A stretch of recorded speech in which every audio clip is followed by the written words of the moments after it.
దైవజనులు ప్రియులు అభిషక్తులు విజయ్ ఐ గారికి అలాగే దైవజనరాలకి ప్రత్యేకమైన వందనాలను నేను తెలియజేస్తూ ఉన్నాను. వారిని దేవుడు తన పని కొరకు పిలిచి ఏర్పరిచి నియమించి ఎన్నో సంవత్సరాలుగా అద్భుతమైన పరిచర్య దేవుడు వారి ద్వారా జరిగిస్తూ ఉన్నారు. అందును బట్టి ప్రభు నేను స్తుతిస్తూ ఉన్నాను. దైవజనుని కుటుంబానికి, దైవజనునికి దేవుడు అనుగ్రహించిన సంఘ సభ్యులందరికీ ప్రభునామంలో ప్రత్యేకమైన వందనములు తెలియజేస్తున్నాను. మరి విశేషంగా సమయాన్ని వెచ్చించి ఈ సభకు వచ్చి ఈ సభలో పాల్గొని ఉన్న అభిషక్తులైన దైవజనులందరికీ నిండైనటువంటి వందనములు తెలియజేస్తున్నానండి. ఈ సభకు చేరి వచ్చిన మీ అందరికీ శబ్ద యంత్రము ద్వారా వాక్యం విననై ఉన్న ఈ ప్రాంత వాసులకు, చక్కటి సంగీత సారథ్యం వాయిద్య సహకారం అందిస్తున్న ప్రియులకు, సువార్త గాయని గాయకులకు, నా తమ్ముడు హోలీ టీములో ముఖ్య సభ్యుడు సువార్త గాయకుడు నవీన్ జోయల్ గారికి ప్రభునామంలో ప్రత్యేకమైన వందనములు తెలియజేస్తున్నాను. వాక్యపూర్వకమైన విషయాలు మీకు నేను తెలియజేసే ముందు చిన్న ప్రార్థన చేస్తాను.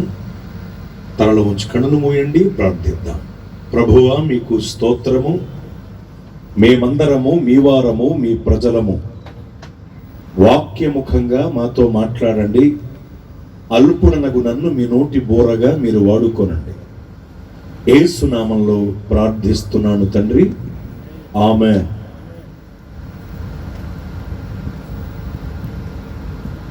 వాక్యమును యాకోబుకు తెలియజేసిన వాడని, వాక్యమును యాకోబుకు తెలియజేసిన వాడని, ఏ జనమున ఇలాగున చేసి లేదని, దేవునికి స్తోత్రము గానము చేయుటయే మంచిది. మనమందరము స్తుతి గానము చేయుటయే మంచిది.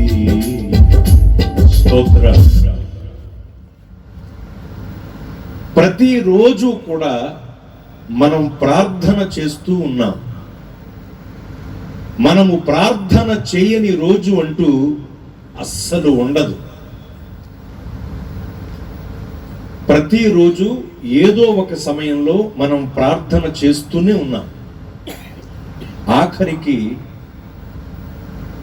ఇంటి నుండి బయటికి వెళ్ళే ముందు ప్రయాణం కొరకైనా ఒక చిన్న ప్రార్థన చేస్తూనే ఉన్నాం.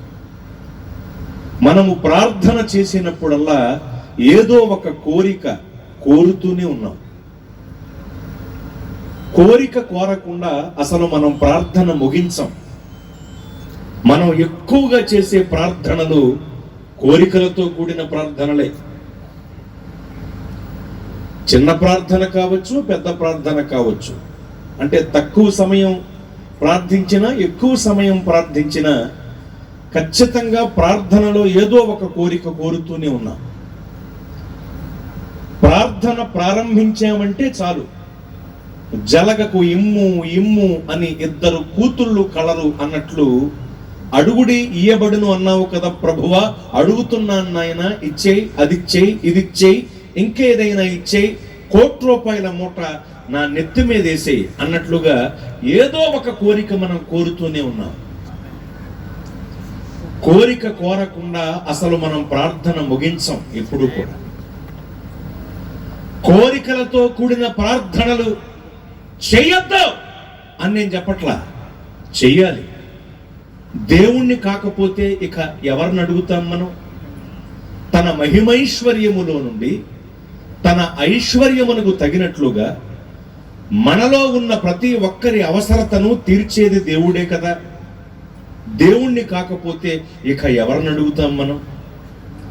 కనుక దేవుణ్ణే అడగాలి, దేవుని వద్దే యాచించాలి, దేవుని వద్ద నుండే కోరుకోవాలి. కోరికలతో కూడిన ప్రార్థనలు చేయొద్దని నేను చెప్పట్లా. నువ్వు కోరుకునే కోరిక దేవుని చిత్తానుసారమైనదైతే, నీ జీవితానికి ఉపయోగపడేదైతే, నీ ఆధ్యాత్మిక జీవితానికి ప్రయోజనకరమైనదైతే తప్పకుండా దేవుడు నీకు అనుగ్రహిస్తారు, లేదంటే అనుగ్రహించరు, అంతే. దేవుని వద్ద నుండి కోరుకోవటంలో తప్పేమీ లేదు. కోరికలతో కూడిన ప్రార్థనలు చేయొద్దని నేను చెప్పట్లేదు, కానీ దేవుడు మన నుండి ఏం కోరుకుంటున్నారో తెలుసుకోవాలి అని తెలియజేస్తున్నాను. ఎందుకంటే ప్రతిరోజు ఏదో ఒక సమయంలో ప్రార్థించేటప్పుడు ఖచ్చితంగా దేవుని వద్ద నుండి ఏదో ఒకటి మనం కోరుకుంటూనే ఉన్నాం. ఆఖరికి ప్రయాణమై వెళ్ళేటప్పుడు చిన్న ప్రార్థన చేస్తామని చెప్పాను కదా, ప్రయాణంలో క్షేమాన్ని అనుగ్రహించమనైనా మనం అడుగుతూనే ఉన్నాం. సుఖ ప్రయాణమును అనుగ్రహించమనైనా సరే మనం అడుగుతూనే ఉన్నాం. ఎప్పుడు చూసినా దేవుని వద్ద నుండి మనం కోరుకుంటూ ఉన్నాం, అదివ్వు ప్రభువా, ఇదివ్వు ప్రభువా అని. అలా అడగటంలో తప్పు లేదు, కానీ అసలు దేవుడు మన నుండి ఏం కోరుకుంటున్నారో తెలుసుకోకపోవటం తప్పు అవుతుంది. ఎందుకంటే దేవుడు మన నుండి కొన్ని కోరుకుంటున్నారు. ఈ మాటను బాగా గుర్తుంచుకోండి. ఈ భూమి పైన మనుగడ కొనసాగిస్తున్న మన నుండి దేవుడు కొన్ని కోరుకుంటున్నారు.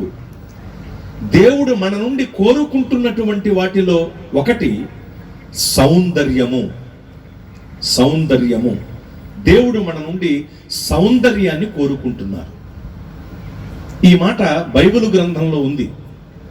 కీర్తనల గ్రంథంలో 45వ కీర్తనలో 11వ వచనం ఈ విధంగా సెలవిస్తోంది: ఈ రాజు నీ ప్రభువు, అతడు నీ సౌందర్యమును కోరినవాడు అని లేఖనం చెబుతోంది.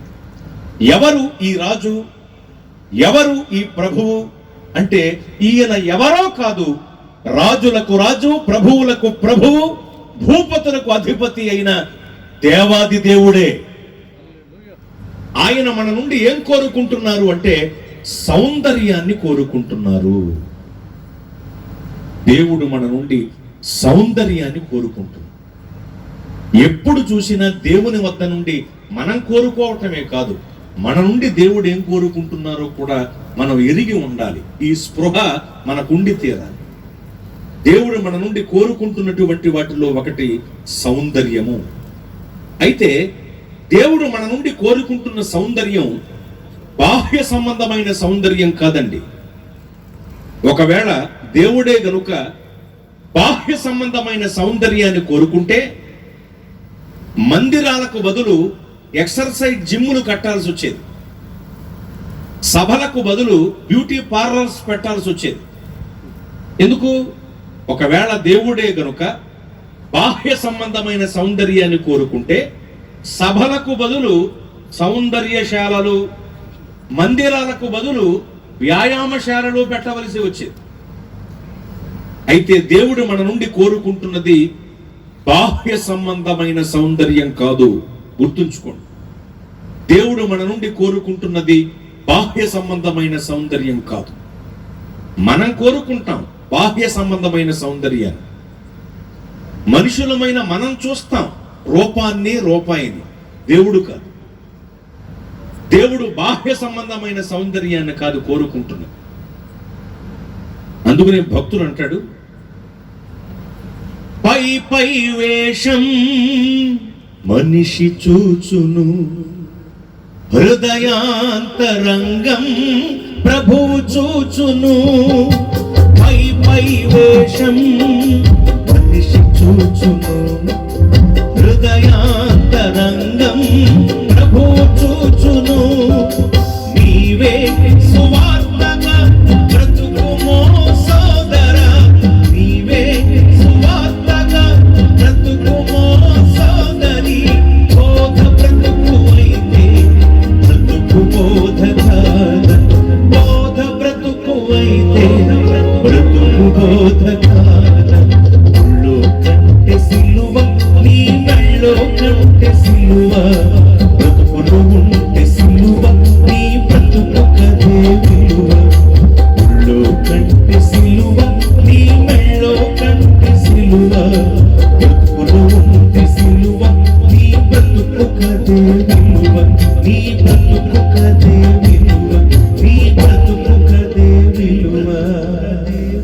స్తోత్ర. దేవుడు బాహ్య సంబంధమైన సౌందర్యాన్ని కోరుకోవటం లేదు.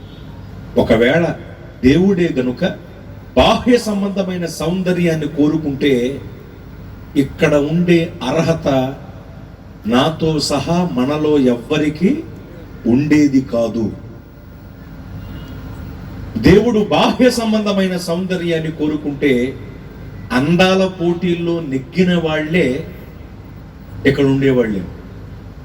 అయితే దేవుడు బాహ్య సంబంధమైన సౌందర్యాన్ని కోరుకోవటం లేదు, అంతరంగిక సౌందర్యాన్ని కోరుకుంటున్నారు.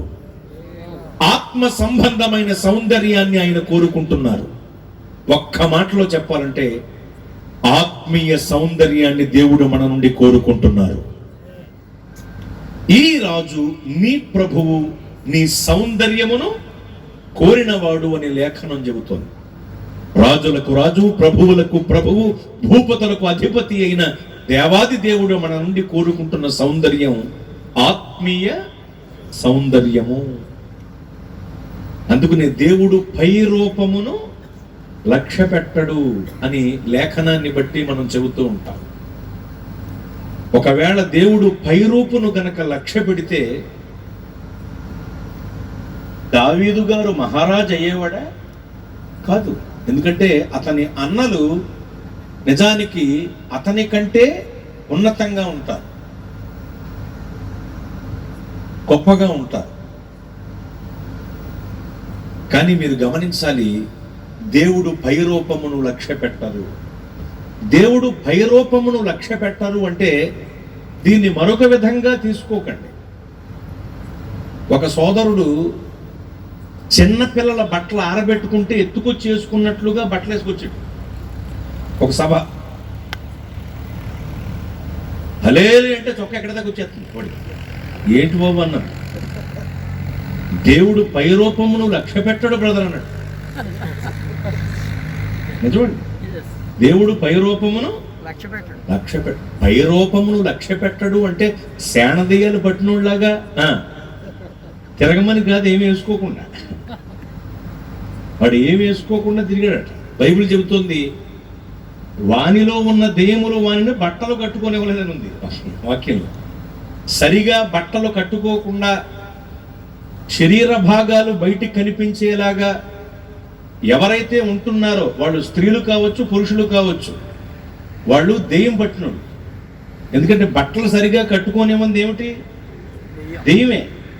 వాడిలో ఉన్న దెయ్యాలు వాడిని బట్టలు కట్టుకోనివ్వలేదట. చూడండి, దేవుడు అనుగ్రహించే రక్షణ వస్త్రములనే కాదు, మామూలుగా కట్టుకునే బట్టలను కూడా అపవాదిగాడు కట్టుకునేవాడు. అందుకని ఎలా పడితే అలా డ్రెస్సింగ్ అయిపోయి దేవుడు పైరూపమును చూడనకండి. మీకున్న స్తోమతను బట్టే ఒంటి నిండా బట్టలు వేసుకోవాలి. అది ఏ రంగు అనేది కూడా ముఖ్యం కాదు మళ్ళీ. ఎందుకంటే అందరూ తెల్ల బట్టలు వాడగలరా అంటే కుదరదు. అవునా కదండి? అందరూ కుదురుతుందంటే కుదరదు. అవి ఏ రంగు బట్టలైనా కావచ్చు, ఒంటి నిండా చక్కగా వస్త్రాలు కట్టుకుని ఉండాలి. ఇక్కడ రంగుతో నిమిత్తం లేదు మళ్ళీ. కాకపోతే తెల్ల వస్త్రాలు వేసుకుంటే సంతోషం. క్రైస్తవ మార్గంలో కొనసాగుతున్న వాళ్ళు ధవళవర్ణ వస్త్రాలు వేసుకోవటం వల్ల చాలా బాగుంటుంది. ఎందుకంటే కొన్నిసార్లు మన వస్త్రాలు కూడా మాట్లాడతాయి.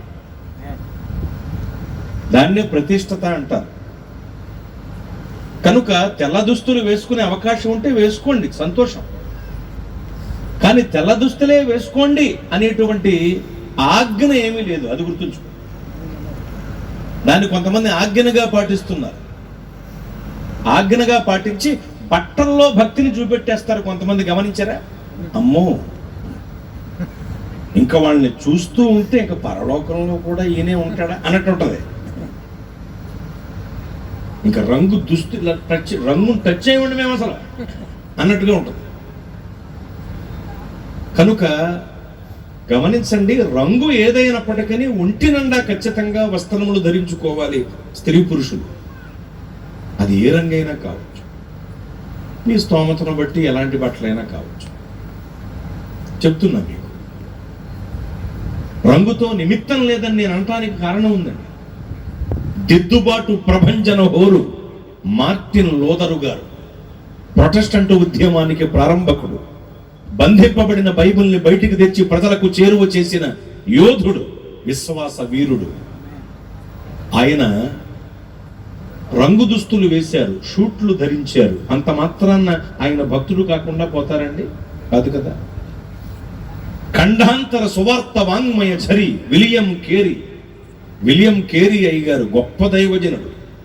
మన దేశంలో గూడు కట్టుకుపోయిన దురాచారమైన సతీ సహగమనం అనబడిన దురాచారానికి, దారుణమైన ఆచారానికి అడ్డు నిలిచి ఎదురాడి దునుమాడి ఆ ఆచారం యొక్క పీచమణిచి ఆ ఆచారాన్ని లేకుండా పారద్రోలటంలో ఒక విలువైన బలమైన క్రియ జరిగించిన దైవజనుడు విలియం కేరీ అయ్యారు. కాకపోతే ఆ చరిత్రను బయటికి రానివ్వరండి, ఎందుకంటే మిషనరీ కదా మరైనా. అందుకని సతీ సహగమనమనబడిన దురాచారాన్ని అణిచేయటంలో చాలా కష్టపడ్డాడు ఆయన ఆ రోజుల్లో. తెలుగు బైబిల్ ఈ రోజు మన చేతిలో ఉంది అంటే దానికి గల కారణాల్లో ఓ గొప్ప కారణం విలియం కేరీ అయ్యారు కూడా. అయితే అంత గొప్ప దైవజనుడు రంగు దుస్తులు వేశారు. అంత మాత్రాన వారు భక్తులు కాకుండా పోరు. ఒంటి నిండా చక్కగా వస్త్రాలు కట్టుకున్నారు. మహిమ సువార్త తేజో వాహము డాక్టర్ బిల్లీ గ్రహం అయ్యారు. దాదాపుగా ఈ భూమి పైన 100 సంవత్సరాలు జీవించారు ఆయన. ప్రపంచ ప్రఖ్యాతిగాంచిన సువార్తికుడు ఆయన, గొప్ప దైవజనుడు. వారు కూడా రంగు దుస్తులు, షూట్లు, బూట్లు వేశారు. అంత మాత్రాన భక్తులు కాకుండా పోరు. బాగా వినండి, ఎందుకంటే ఈ మధ్యన ఎక్కువగా ఈ తెల్ల బట్టలు పిచ్చి పట్టేసిన జనాలకి. అవునా కదండి? బట్టల్లో భక్తి చూపెట్టే వాళ్ళు ఎక్కువైపోయారు. చాలా జాగ్రత్తగా విని, అందుకనే చెప్తున్నా. ఒళ్ళంతా కప్పబడుతూ మంచిగా వస్త్రధారణ చేసుకోవటం ముఖ్యం. అది ఏ రంగు అనేది కాదు, ఓకేనా? ముందు శరీర భాగాలు కనపడకుండా ఒళ్ళంతా చక్కగా కప్పుకుని ఉండాలి. అది అందుకని చెప్తున్నా. రంగుతో నిమిత్తం లేదనే దగ్గర చెప్తున్నాను ఇవన్నీ కూడా.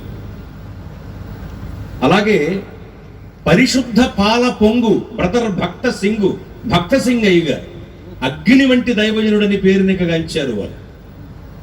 వారు ఎప్పుడూ తెల్ల వస్త్రాలు, ధవళ వస్త్రాలు ధరించుకున్న సభా సమావేశాల్లో కొన్నిసార్లు రంగు కోట్లు వేశారు. అంత మాత్రాన భక్తుడు కాకుండా పోతారా? అలాగే మీకు తెలియాలి, క్రైస్తవ ఆధ్యాత్మిక కాషాయ రంగు సాధు సుందర్ సింగ్ అయ్య గారైతే ఏకంగా కాషాయ వస్త్రాలు ధరించి సేవ చేశారు. ఈ రోజుల్లో ఆయన బ్రతుకుంటే తెల్ల బట్టలు చంపేద్దరు. ఆయన కేవలం చల్ల బట్టలే వేయాలనే వాళ్ళు దారి కాసి కొట్టి చంపేద్దరేమో. కాషాయ వస్త్రాలు ధరించుకుని తిరుగుతున్నాం, నువ్వు మా క్రైస్తవంలో ఉంటూ వేరే వాళ్ళకి సహాయం చేస్తున్న ఏజెంట్ ఏమో చంపేద్దరేమో. ఆయన కాషాయ వస్త్రాలు ధరించి సేవ చేశారు. ఇండియన్ పౌలుగా కొనియాడబడ్డారు. అక్కడ రంగు నిమిత్తం కాదు, ఒంటి నిండా వస్త్రాలు ధరించుకుని ముందుకు వెళ్ళాడు. ప్రార్థన దర్శన పట్టు జలతారు మొంగమూరి దేవదాసయ్య గారు తెల్ల పంచి లాల్చి వేసిన సభా సమావేశాల్లో రంగు కోటు ధరించేవారు. ఆయన అంత మాత్రాన భక్తుడు కాకుండా పోతారంటే భక్తుడే. కనుక ఏ రంగు దుస్తులు అనేది కాదు ముఖ్యం. కనుక ఒంటి నిండా చక్కగా వస్త్రాలు ధరించుకుని తిరగాలి. సరిగ్గా వస్త్రధారణ లేకుండా అవయవ భాగాలు బయట కనిపించేలాగా తిరుగుతూ దేవుడు పై రూపమును లక్ష్య పెట్టడు బ్రదర్ అంటే జాగ్రత్త. తస్మాత్ జాగ్రత్త, నువ్వు దెబ్బతింటావు. నీ ఆధ్యాత్మిక స్థితిలో నువ్వు చచ్చిపోతావు. కనుక ఒంటి నిండా కప్పుకుంటూ చక్కగా వస్త్రధారణ చేసుకోవాలి. ఇది క్రైస్తవ క్రమం. దేవునికి మహిమ కలుగును గాక. దయచేసి గమనించండి, ఇక్కడ మళ్ళీ రంగుతో నిమిత్తం లేదని మళ్ళీ చెప్తున్నాను. ఒకవేళ తెల్ల బట్టలే వేసుకోగలవా, చాలా సంతోషం, దేవుడు నిన్ను దీవించును గాక. ఎప్పుడు తెల్ల వస్త్రాలు కట్టుకుంటున్నావు, దేవుడు నిన్ను ఆశీర్వదించును గాక. నీకు అవకాశం దొరికింది. మరి అలా అంటారంటే అయ్యగారు రంగుతో నిమిత్తం లేదని, ఎప్పుడు తెల్ల వస్త్రాలు కట్టుకోమని, తలకు నూనె తక్కువ చేయొద్దని బైబిల్లో ఉందగా అంటారు. కొంతమంది మేధావులు ఉంటారు. నీ బైబిల్లోనే కాదు, నా బైబిల్లో కూడా ఉంది అలాగా. ఎందుకంటే మన అందరిది ఒకటే బైబిల్. ఎప్పుడు తెల్ల వస్త్రాలే కట్టుకుని ఉండు, ఎప్పుడు తలకు నీ తలకు నూనె తక్కువ చేయొద్దు, ఎల్లప్పుడూ తెల్ల వస్త్రాలు కట్టుకు తిరుగు అంటే బాగా వినండి, అక్షరార్థంగా తీసుకోకుండా విషయాన్ని. నీ తలకు నూనె తక్కువ చేయొద్దు అంటే చేసాలు నూనె పోసుకుని తిరగమని కాదండి. నీ అభిషేకాన్ని ఎక్కడ ఎవరి దగ్గర తక్కువ చేసుకోవద్దని, అది విషయం. నీ తలకు నూనె తక్కువ చేయొద్దంటే నీకు దేవుడిచ్చిన అభిషేకాన్ని ఎక్కడా తక్కువ చేసుకో. ఏ రాజకీయ నాయకుల దగ్గరికి వెళ్ళి తలంచొద్దు, డబ్బున్న వాళ్ళ దగ్గరికి వెళ్ళి దేహి అనొద్దు. అది నీ అభిషేకాన్ని వాళ్ళ దగ్గర తక్కువ చేసుకోవద్దు, నీ తలకు నూనె తక్కువ చేయకండి. ఎప్పుడూ తెల్ల వస్త్రాలు కట్టుకుని ఉన్నామంటే పరిశుద్ధతను ధరించుకుని ఉండమని, అది విషయం. దాని మళ్ళీ దీనికి కలిపి తెల్ల బట్టలు, ప్రతిష్ట, పకోడి, ఉపదేశం, ఉప్పు కారం అని చెప్తారు కొంతమంది. ఇలాంటి డొక్కులు మాటలు నమ్మకండి. ఏ రంగు దుస్తులైనా వేసుకోవచ్చు, ఒళ్ళంతా కప్పుకుంటూ వస్త్రధారణ ఉండాలి. ఎప్పుడూ తెల్ల బట్టలే వేసుకోగలవా? మంచిది. ఎంత ప్రశాంతంగా ఉంటుందండి తెల్ల వస్త్రాలు వేసుకుంటేనే మనసు కూడా, అవునా కదండి? ఎప్పుడూ తెల్ల వస్త్రాలు వేసుకుని ఉండు, మంచిది. దేవుణ్ణి దీవించును గాక, దేవునికి స్తోత్రం. ధవళ వస్త్రాలు వద్దని నేను చెప్పట్లా, కాకపోతే అవి వేసుకుంటేనే భక్తి అంటే తప్పు. అది గుర్తుంచు. బట్టల్లో కాదు భక్తి, బ్రతుకులో చూపెట్టాలి. దేవునికి మహిమ కలుగును గాక, అది విషయం. దయచేసి గమనించండి, భయరూపమును దేవుడు లక్ష్య పెట్టడం అంటే ఎలా పడితే అలా వస్త్రధారణ చేసుకుని తిరగమని కాదు, ఎలా పడితే అలా ఉండమని కాదు. దేవుడు భయరూపమును లక్ష్య పెట్టడం అంటే అర్థం, నువ్వు అందంగా ఉన్నావా, అనారోగ్యంతో ఉన్నావా, అవిటివాడిగా ఉన్నావా, అవిటిదానిగా ఉన్నావా, బలహీనుడిగా బలహీనురాలుగా ఉన్నావా అని చూడ్డాయన. ఆయన తలుచుకుంటే నిన్ను పాత్రగా నిలిపి వాడుకుంటారు. దేవునికి మహిమ కలుగును గాక. యెహూదు గిద్యోనులు బలహీనులే. యెహూదు గిద్యోను బలహీనులే స్వామి, యెహూదు గిద్యోను బలహీనులే స్వామి, వారితో శూర కార్యం జరిగించినవయ్యా, వారితో శూర కార్యం జరిగించినవయ్యా, వాడుకో నా స్వామి, వాడుకోవయ్యా, వాడుకొని ఘననామం చాటుకోవయ్యా, వాడుకో నా స్వామి, వాడుకోవయ్యా. స్తోత్రం. కనుక మీరు గమనించండి, నువ్వు బలహీనుడవా, ఈ చోట దేవుడు నిన్ను ప్రయోజనకరమైన పాత్రగా దేవుడు వాడుకో. ఏమండి, నేను 5వ తరగతి మధ్యలో మానేసిన వాడిని. కొంతమందికి షాక్ కింద ఉంటుంది. నేను 5వ తరగతి మధ్యలో మానేసిన వాడిని. మా నాన్నగారిని స్ఫూర్తిగా తీసుకుని మంత్రోచ్చరణ నేర్చుకుని ఆయనకు సహకారిగా ఉండినవాడు. సటన్ ఏజ్ వచ్చిన తర్వాత ఆయనతో కలిసి పౌరోహిత్యం చేసినవాడు. గమనించాలి, నేను జ్ఞానమునందు అంత గొప్పవాడిని ఏమీ కాదు. ప్రభు మార్గంలోకి రాకముందు సంగతి చెప్తున్నాను. గొప్ప చదువులని కూడా కాదు. చూడ్డానికి ఏమన్నా అద్భుతంగా ఉంటానా, అది కూడా కాదు. దేవుడు భయరూపమును లక్ష్య పెట్టరు కనుక ఆయన తన నమ్మకమైన పనికి ఈ అలుపుణ్ణి ఎన్నుకున్నారు. దేవునికి మహిమ కలుగునుగాక. అది భయరూపమును లక్ష్య పెట్టరు అని. అరే, కంటి చూపు లేని వాళ్ళు కూడా క్రమంగా లేఖనాలు చదువుతూ ప్రసంగాలు చేస్తున్నారు అంటే అర్థం ఏంటి? దేవుడు భయరూపము లక్ష్య పెట్టాడు. అక్షరం చదవటం రాని వాళ్ళు కూడా అద్భుతంగా దేవుని పరిచర్య చేస్తూ వాక్యాన్ని చదివి దేవుని మాటలు వివరించగలుగుతున్నారు అంటే అర్థం ఏమిటి? దేవుడు భయరూపమును లక్ష్య పెట్టారు. దివ్యాంగులైన వారు కూడా దేవుని సేవ చాలా గొప్పగా చేస్తున్నారు. అవయవ భాగాలు సరిగా లేని వాళ్ళు కూడా ఎందుకు అలా చేయగలుగుతున్నారు? దేవుడు భయరూపమును లక్ష్య పెట్టాడు. ఇది విషయం. అందుకని భయరూపమును లక్ష్య పెట్టడం అంటే సగం సగం బట్టలేసు తిరగమని కాదు అది. కాబట్టి ఒంటి నిండా చక్కగా వస్త్రధారణ చేసుకుని ఉండాలి. దేవుడు పైరూపమును లక్ష్య పెట్టడం అంటే నీవు ఏ స్థితిలో ఉన్నా, అనారోగ్యంలో ఉన్నావా, లేకపోతే బలహీనంగా ఉన్నావా, లేకపోతే అందవిహీనంగా ఉన్నావా, నీకు చదువు రాదా, ఏమాత్రం నీకు ఏ టాలెంటు లేదా, అయినా పర్లేదు, ఆయన ఎన్నికలోనికి నువ్వు వస్తే నీవు మన్నికను పొందుతావు. దేవునికి మహిమ కలుగునుగాక. అది విషయం. అది పైరూపమును ఆయన లక్ష్య పెట్టడం అంటే ఇది. గుర్తుంచుకోండి దయచేసి. మళ్ళీ అంశాన్ని మీకు దగ్గర చేస్తున్నాను, బాగా గమనించండి. దేవుడు పైరూపమును లక్ష్య పెట్టడు. రూపాయిని చూసేది మనం, దేవుడు కాదు. అందుకనే ఆయన మన నుండి కోరుకుంటున్న సౌందర్యం బాహ్య సంబంధమైన సౌందర్యం కాదు, అంతరంగిక సౌందర్యం, ఆత్మ సంబంధమైన సౌందర్యం, ఆత్మీయ సౌందర్యం. దేవుడు మన నుండి ఆత్మీయ సౌందర్యాన్ని కోరుకుంటున్నారు. అలా ఆయన కోరుకోవటంలో ఎటువంటి స్వార్థం లేదు, ఎటువంటి తప్పిదం లేదండి. ఎందుకంటే మనమందరము ఆత్మీయ సౌందర్య స్థితిని పొందటానికి ముడత, మచ్చ, డాగు, కలంకం వంటి దేది లేనిదైన ఆత్మీయ సౌందర్యము కలిగిన వధువు సంఘముగా మనమందరము తీర్చిదిద్దబడటానికి మన కొరకు ఏమేమి చెయ్యాలో అవన్నీ కూడా ఆయన ఈ భూలోకానికి వచ్చి చేసి వెళ్ళారు. మనకు ఏమేమి ఇవ్వాలో అవన్నీ కూడా ఆయన మనకు అనుగ్రహించారు. ఇంత చేసి ఎన్నో ఇచ్చిన దేవుడు మన నుండి ఆత్మీయ సౌందర్యాన్ని కోరుకోవటంలో తప్పుందా? చెప్పండి. స్వార్థం ఉందా? లేదు. ఏమండి, మనలో మనమాట. ఒక్క గాయం పాలైనటువంటి ఆదాము గారే అందమైనటువంటి భార్యను పొందారు కదండి. ఒక్క గాయం పాలైన ఆదాము గారే అందమైనటువంటి భార్యను పొందినప్పుడు పంచగాయాల పాలైన కడపటి ఆదామైన యేసు ప్రభువు వారు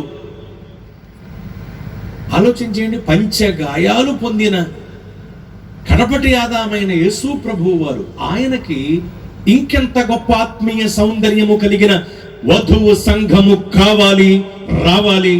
ఆలోచన చేయండి.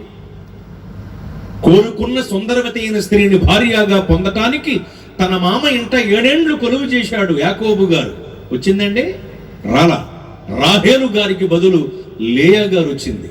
సరే ఏదొకట్లే అని సరిపెట్టుకున్నాడా? లేదు. ఇంకొక 7 ఏళ్లు మరలా పాలేరుతనం చేశాడు. 7 వెరసి 14 ఏళ్లు పాలేరుతనం చేశాడండి. 14 ఏళ్ళు అంటే లైఫ్ అంటారు దాన్ని. మర్డర్ చేసినోడు కూడా బయటకు వచ్చేయచ్చు. 14 ఏళ్ళు యావజ్జీవం అంటే సచ్చేదాకా. లైఫ్ వేసారా అంటే 14 ఏళ్ళు వేశారు. 14 సంవత్సరాలు అంటే చాలా ప్రముఖమైన భాగం జీవితంలో. అంటే మనోడు వైఫ్ కోసం లైఫ్ ఖర్చు పెట్టాడండి. 14 ఏళ్ళు పాలేరుతనం చేశాడు. అలా చూడకండి మన మగ బ్యాచ్. మనకు అలాంటి ఏర్పాట్లు ఏమీ లేవు. ఆ అజ్ఞాన కాలంలో దేవుడు చూసి చూడకుండా వదిలేశారు కాబట్టి సరిపోయింది. ఆ రోజుల్లో బహుభార్యా తత్వం అమల్లో ఉంది కాబట్టి కుదిరి. ఏకపత్ని వృతులై ఉండుడి అని క్రొత్త నిబంధనలో ఖండితంగా చెప్పబడింది. కనుక చాలా జాగ్రత్త. మీరు బళ్ళు మార్చండి, బట్టలు మార్చండి, ఫోన్లు మార్చండి, కార్లు మార్చండి, ఇంకేమీ మార్చకండి. చాలా ప్రమాదం. మనోడు కుదిరింది కాబట్టి 14 ఏళ్లు పాలేరుతనం చేసి కోరుకున్న సుందరవతి అయిన స్త్రీని భార్యగా పొందుకున్నాడు. అయితే నేనంటాను, యాకోబు గారు అనుభవించిన 14 ఏళ్ల పాలేరుతనపు శ్రమ యేసు ప్రభువు వారు మన కొరకు భరించిన శిలువ శ్రమల ముందు దిగదుడుపే. ఏ మూలకి రావు. యాకోబు గారి కంటే ఎక్కువ శ్రమ నొందిన దేవుడు, ఆదాము గారి కంటే ఎక్కువ గాయములు పొందిన దేవుడు మన ప్రభువైన యేసు క్రీస్తు వారు. మరి ఈయనకి ఇంకెంత గొప్ప ఆత్మీయ సౌందర్యము కలిగిన వధువు సంఘము కావాలి, రావాలి. ఆలోచన చేయండి. ఏమంటే ఏమీ బాగోనోడికి ఎన్నో కోరికలు ఉంటాయి కదా. పెళ్ళనేసరికి పెళ్ళిడు వచ్చింది కుర్రాడికి, తల్లిదండ్రులు అడుగుతారు, ఒరే నీకు పెళ్ళిడు వచ్చిందిరా, పెళ్లి చేద్దాం అనుకుంటున్నాం, పిల్ల ఎలా ఉండాలో చెప్పరా అంటారు. ఇక చెప్పడం మొదలు పెడతాడు. సన్నగా ఉండాలి, నాజుగ్గా ఉండాలి, ఎర్రగా ఉండాలి, ఎత్తు నాకు సరిపోవాలి, జుట్టు పొడుగ్గా ఉండాలి, బాగా చదువుకుని ఉండాలి అని నీ చెప్తాడు. ఈయన ఉండాలంటే ముందు నీకు మొహం ఉండాలి, మొహం ఉండాలి. అరే నువ్వు పగలే కనపడవు కదరా, నువ్వు నిన్ను చూపెట్టే కదరా పిల్లలకి అన్నం పెడుతున్నారు ఊళ్ళో. నీ మొహం చూపెడితే భయపడి భోంచేస్తున్నారు రా బాబు పిల్లలు. మా ఆధార్ కార్డులో ఫోటోవే బాగుంటుందిరా నీకంటినా. కొరియా కోతిలాగా, చంబల్లో బందిపోట్లాగా, కరెంట్ షాక్ కొట్టిన కాకిలాగా, వడదెబ్బ దిగిన ఉడతలాగా, గొర్రగేదుల్లో గూనిగేదిలాగా, దూడల్లో దున్నపోతులాగా ఉంటావు. నీకు ఇన్ని కోరికలు పెళ్ళినసరికి. అరే టిప్పర్ లారీ వెనకాల బేతాళ్ళు బొమ్మగాడి మొహం నీది. నీకు ఇన్ని కోరికలు పెళ్ళినసరికి అలా ఉండాలి, ఇలా ఉండాలని. ఏమీ బాగోని మన మానవ ముఖాలకే ఇన్ని కోరికలుంటే, దేవుని స్వరూపాన్ని కోల్పోయిన మన మానవ ముఖాలకే ఇన్ని కోరికలుంటే, యేసయ్య ఎలాంటి వారండి? ఎంతో సుందరుడు కదండి ఆయన.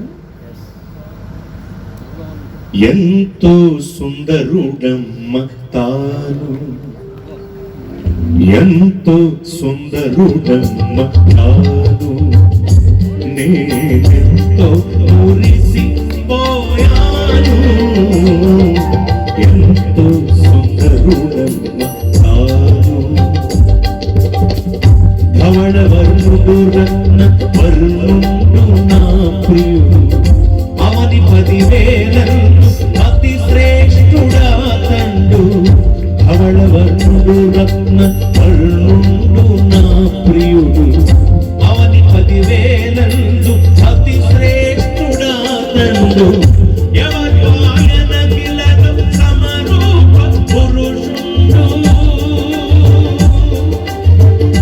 ఎవరు ఆయనకిలను సమరూప పురుషుడు, అవలీలగా అతని గుర్తింపగలనమ్మ, అవలీలగా అతని గుర్తింపగలనమ్మ. ఎంతో తానెంతో అతడెంతో సుందరుడమ్మ తాను, నేనెంతో మురిసిపోయాను. ఎంతో సుందరుడమ్మ తాను. స్తోత్రం. ఎంతో సుందరుడండి యేసు ప్రభువారు, ఎంతో సుందరుడు. యేసు ప్రభువారి యొక్క విశ్వరూపము నీవు చూడాలంటే ప్రకటన గ్రంథం చదవాలి. యేసు ప్రభువారి యొక్క సుందర స్వరూపాన్ని చూడాలంటే పరమగీతముల గ్రంథం చదవాలి. ప్రకటన గ్రంథములో ఆయన విశ్వరూపం ఉంటుంది, పరమగీతముల గ్రంథంలో ఆయన సుందర స్వరూపం ఉంటుంది. ఆయన సుందరత్వాన్ని గురించి ఒక గ్రంథమే వ్రాయబడింది.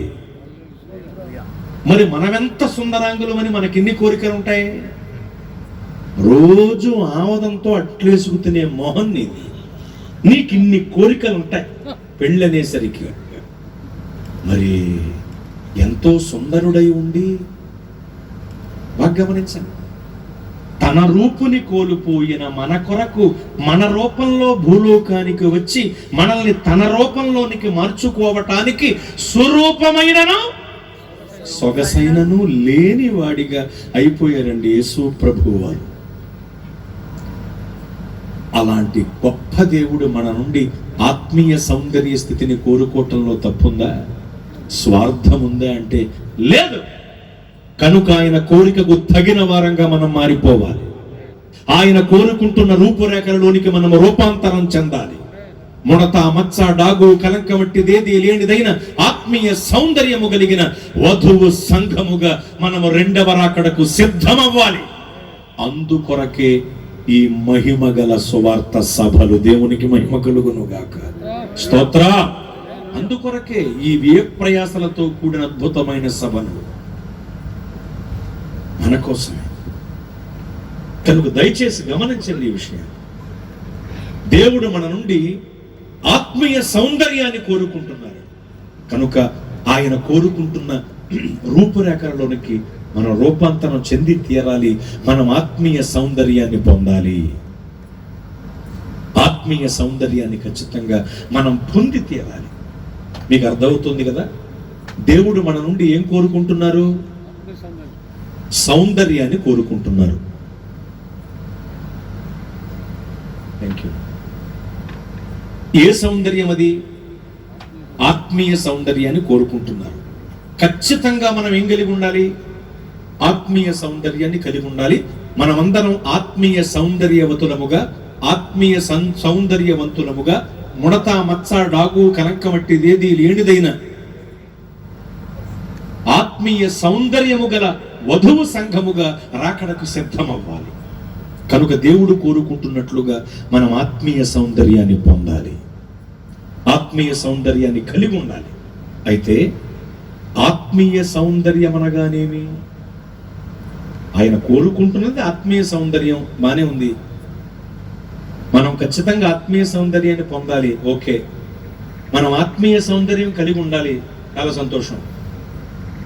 మరి ఆత్మీయ సౌందర్యం అంటే ఏమిటి అంటే, ఈ ప్రశ్నకు జవాబు ఒక్క మాటలో చెప్తాను. ఆత్మీయ సౌందర్యం అనగా పరిశుద్ధత. బాగా వినండి, పరిశుద్ధతే ఆత్మీయ సౌందర్యం, ఆత్మీయ సౌందర్యమే పరిశుద్ధత. బాగా వినాలి. ఆత్మీయ సౌందర్యము అనేటువంటి మాటకి పరిపూర్ణమైన నిర్వచనం పరిశుద్ధత. అందుకనే ముందే చెప్పారు ఆయన. పాత నిబంధనలో చెప్పారు, క్రొత్త నిబంధనలో కూడా చెప్పారు. ఏమని? నేను పరిశుద్ధుడను గనుక మీరును పరిశుద్ధులై ఉండుడి అని చెప్పారు ఆయన. ఎందుకు అలా చెప్పారు? పరిశుద్ధత లేకుండా పరలోకానికి చేరలేం. పరిశుద్ధత కలిగి ఉండకపోతే ప్రభు ముఖ దర్శనాన్ని చూడలేం. అది పరలోకానికి చేరాలన్నా, ప్రతిదినము ప్రభు యొక్క ముఖ దర్శనం చూడాలన్నా మనము కలిగి ఉండవలసిన ఏకైక అర్హత పరిశుద్ధత. భూమండలము, ఆకాశ మండలము, వాయుమండలము, చంద్రమండలము, సూర్యమండలము, నక్షత్ర మండలము అనేటువంటి 6 మండలాలకు పైన ఉంది 7వ మండలం పరమండలం, పరలోకం.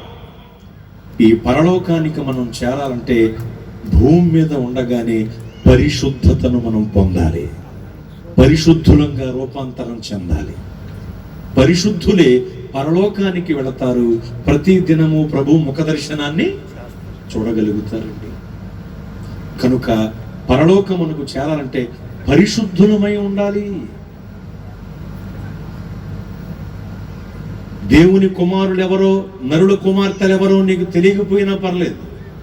ఇప్పుడు అదే గొడవ నడుస్తుంది ఎక్కువగా. చెప్పండి, దేవుని కుమారులు ఎవరో, నరుల కుమార్తెలు ఎవరో నీకు తెలియకపోయినా పర్లేదు. పరిశుద్ధత కలిగి ఉంటే పరలోకానికి వెళ్తాం.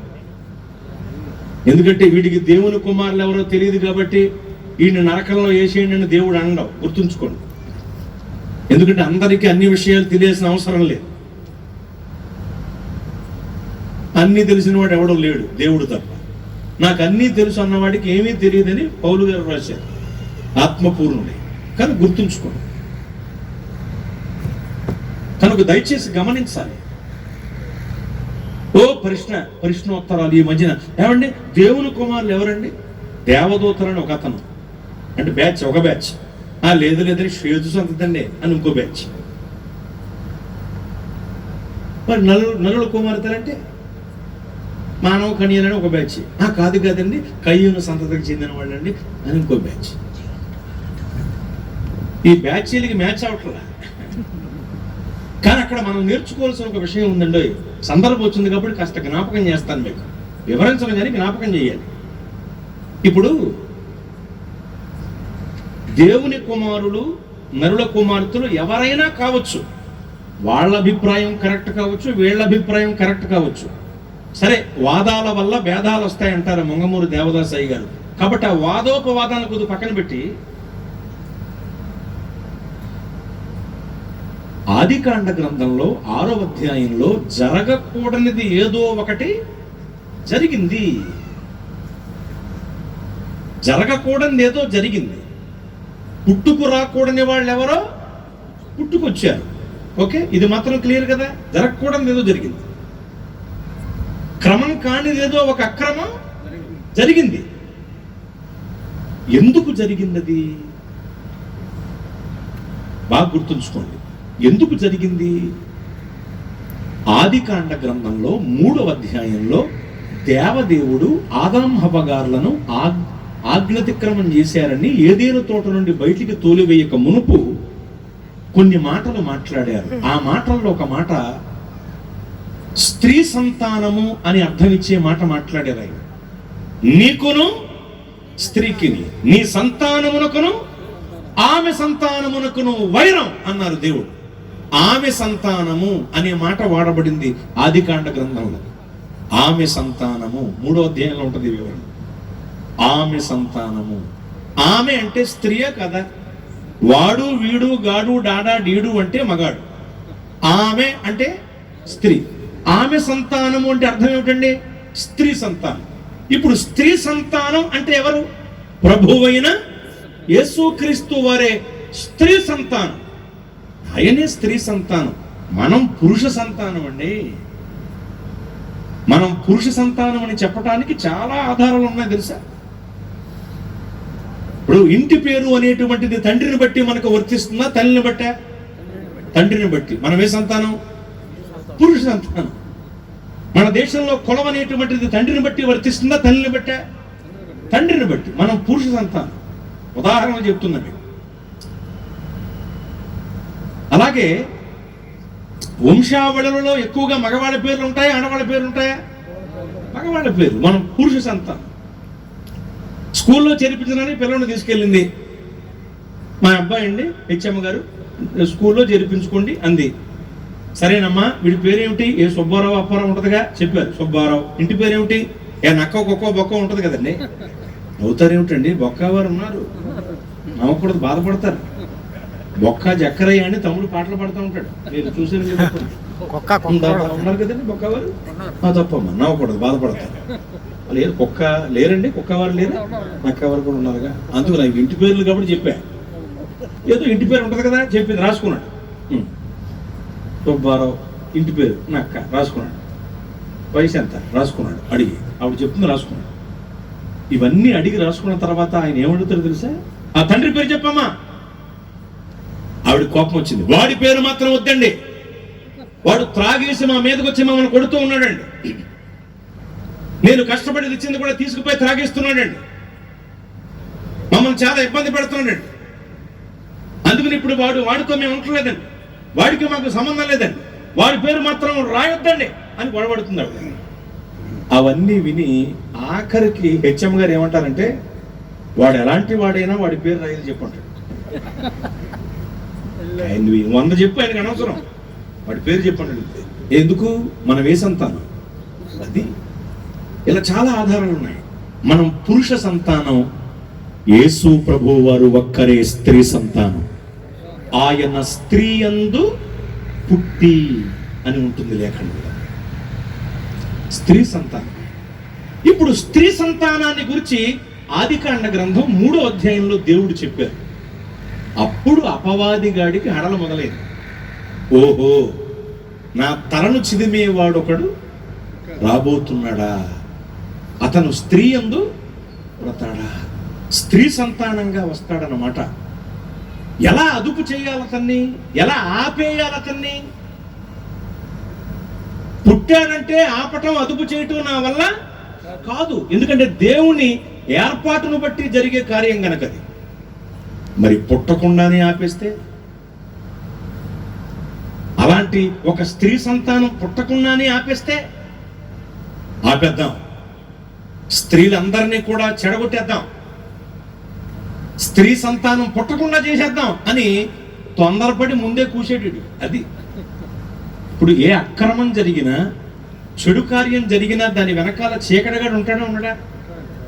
ఇప్పుడు నరుల కుమార్తెలు, దేవుని కుమారులు ఎవరైనా కావచ్చు, వాళ్ళ అభిప్రాయాలు.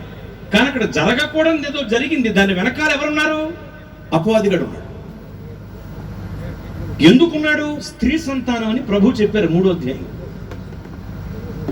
ఆ స్త్రీ సంతానం పుట్టకుండా ఉండాలని స్త్రీలని చెడగొట్టడానికి వీడు పన్నాగం పన్నాడు.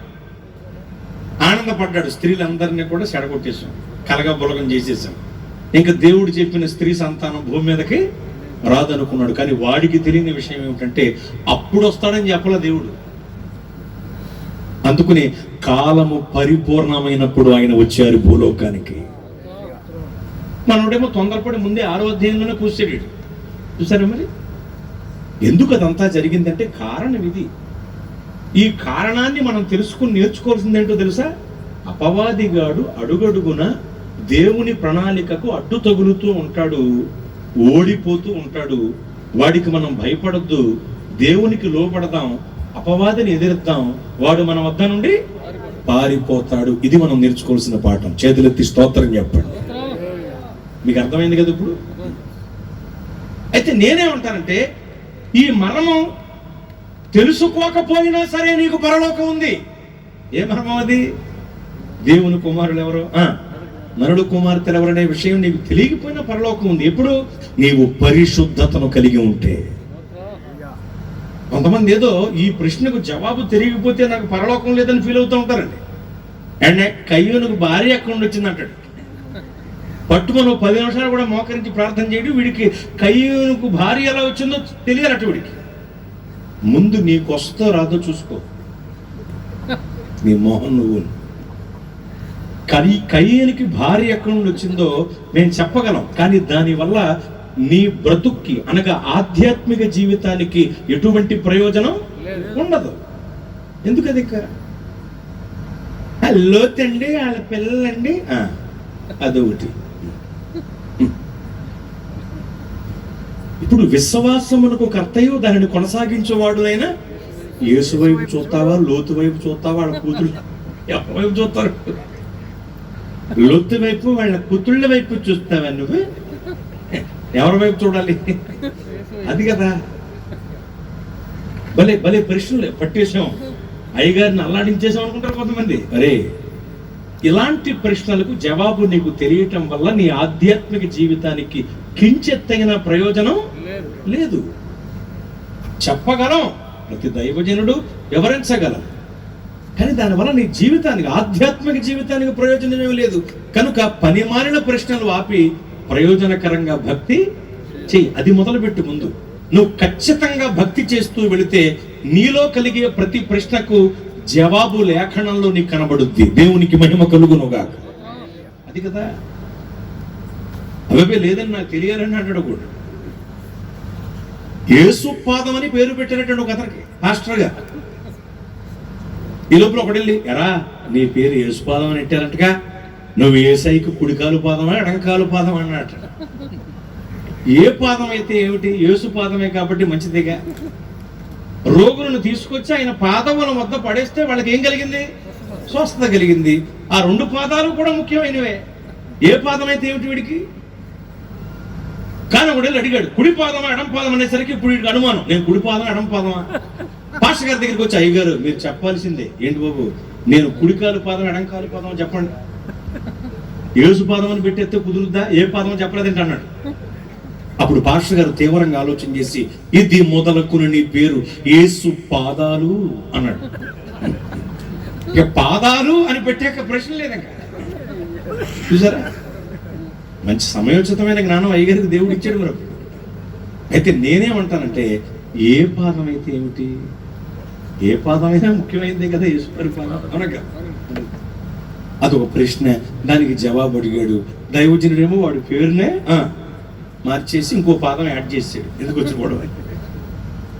కనుక ఇలాంటి ఉపయోగం లేని పనిమాలిన ప్రశ్నలు వేస్తూ కాలాన్ని, పబ్బాన్ని గడుపుకుంటున్న వాళ్ళు ఉన్నారు. తప్పది.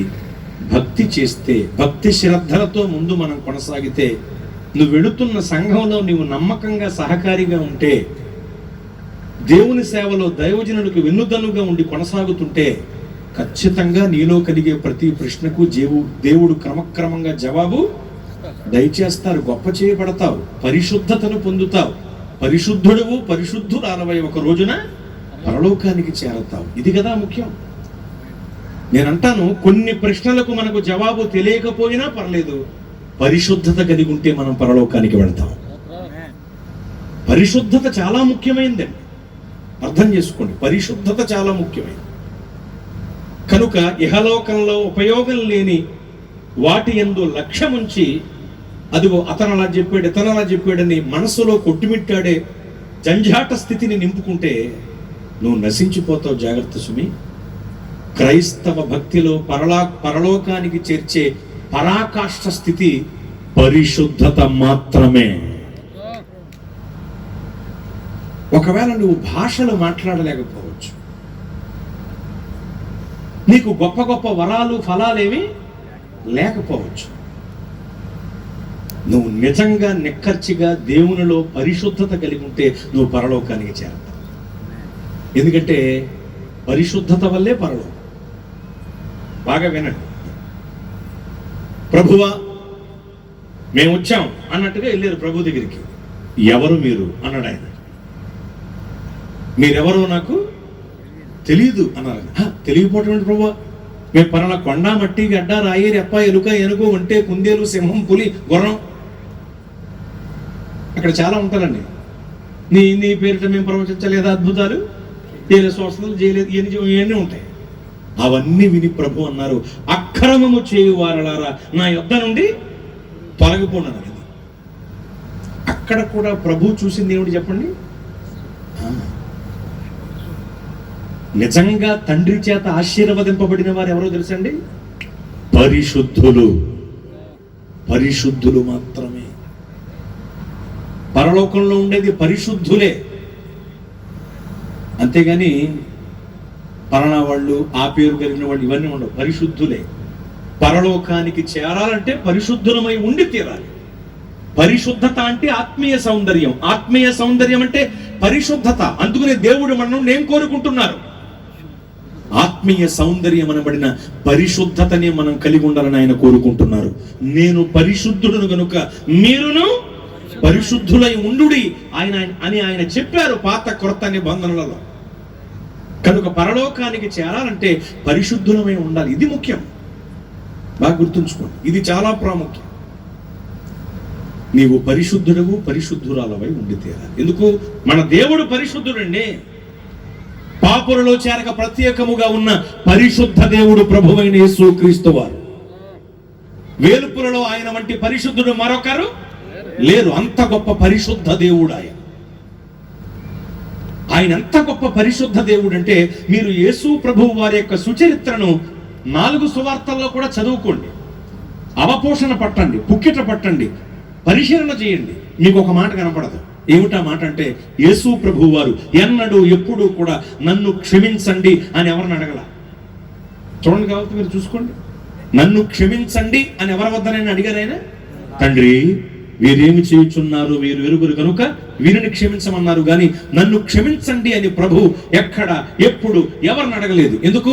అలా అడగవలసిన అవసరం ఆయనకు రాలేదు, రాదు, రాదు, రాబోదు కూడా.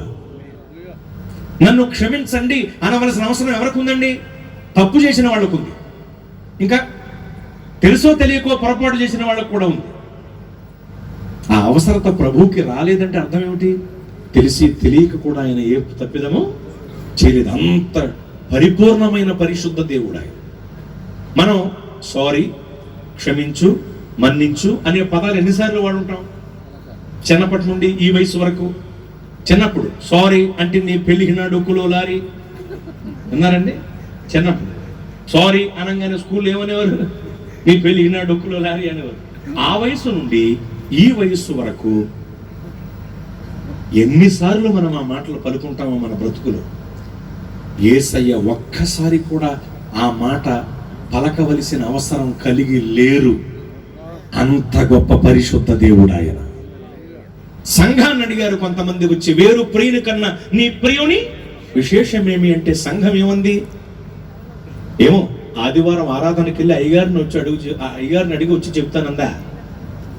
ధవళవర్ణుడు, రత్నవర్ణుడు, నా ప్రాణ ప్రియుడు, 10,000 మంది పురుషులలోన పోల్చదగిన వాడు. ధవళవర్ణుడు, రత్నవర్ణుడు, నా ప్రాణ ప్రియుడు, 10,000 మంది పురుషులలోన పోల్చదగిన వాడు. నా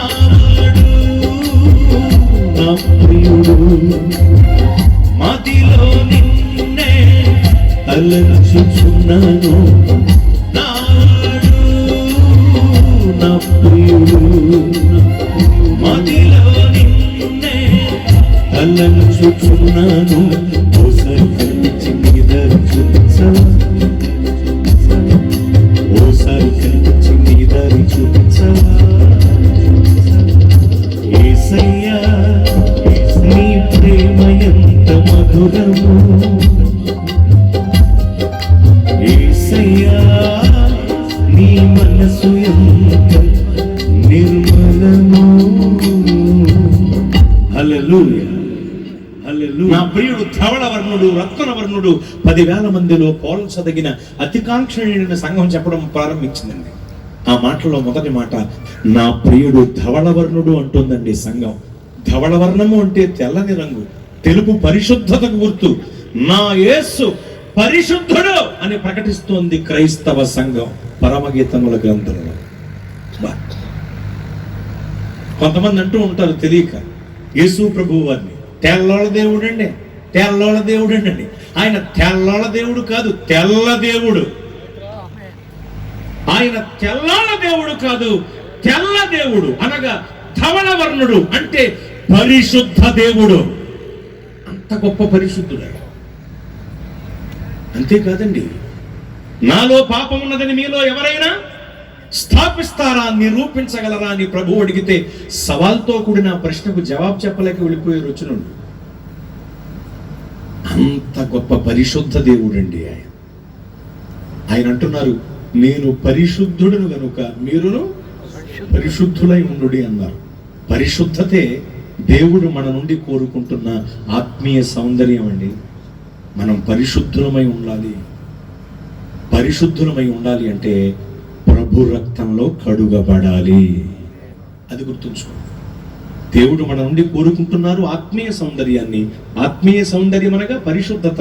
మనం పరిశుద్ధత కలిగి ఉండాలి. పరిశుద్ధులం అవ్వాలి అంటే ఖచ్చితంగా ప్రభు రక్తంలో కడుగబడాలి. ఎందుకంటే మనం పరిశుద్ధులం అవ్వాలంటే ముందు పరిశుద్ధపరచబడాలి. పరిశుద్ధపరిచేది ప్రభువు రక్తం మాత్రమే. రుధిరపాతం వినాపాప విమోచనం నభవతి అన్నారు. అనగా రక్తము చిందింపకుండా పాపక్షమాపణ కలుగదని ఈ శ్లోకము యొక్క చక్కటి భావం.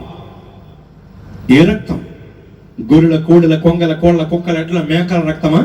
కాదు. ఆ రక్తం వల్ల పాపం పోదు. పోని మన రక్తమా? అబ్బే, మన రక్తం వల్ల కూడా పాపము నివృత్తి గావించబడదు. ఎందుకంటే ఒక పాపి రక్తం వేరొక పాపిని పరిశుద్ధపరచలేదు. ఎందుకంటే గుడ్డివాడికి త్రోవ చూపెడితే ఇద్దరు కలిసి గుంటలో పడతారని ప్రభువే చెప్పారు. కాబట్టి మన రక్తం వల్ల కూడా పాపం పోదు. మరి ఏ రక్తం? పరిశుద్ధమైన, నిర్దోషమైన, నిష్కలంకమైన రక్తమై ఉండాలి.